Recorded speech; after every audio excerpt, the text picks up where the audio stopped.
Tabi lang mga kapuso tungod sensitibo ang mosunod nga balita. Patay ang 52 anyos nga lalaki human brutal nga gitigbas ug giputlan pa og ulo sa iyang silingang lalaki sa Godod, Zamboanga del Norte. Bangi sa yuta, usa sa gitudlong hinungdan sa krimen. Ani ang report.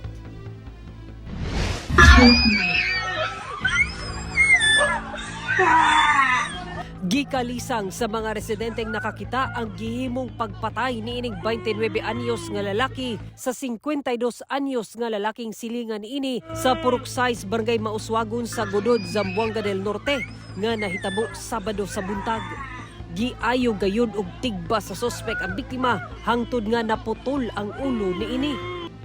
Yung pagkataga sa kanya ay sa leeg po na nag-cause ng pagtanggal ng kanyang ulo.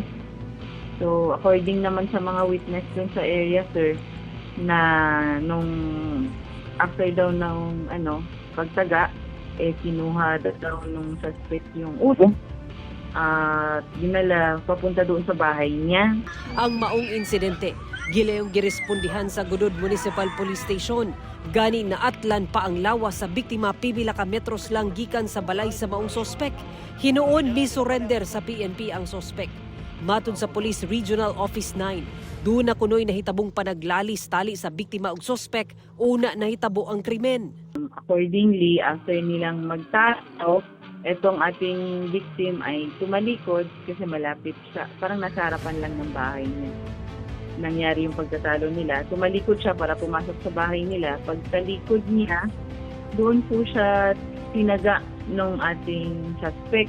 Ginaberipika pa kung buot sa biktima nga mukuha og tubo aron ibunal sa sospek. Bangi sa yuta ang unang ginalantaw nga hinungdan sa insidente. A long-standing grudge daw po, sir. So, matagal na po yata yung alitan nila at isa po sa tinitingnan natin is yung kalupa nga po ninyo. Kasong murder ang atubangon sa sospek kinsa ginakuhaan pa og pahayag. Ginakuhaan pa sabog pahayag ang kabanay sa napatayng biktima. Sara Hilomen Velasco, 1 Mindanao.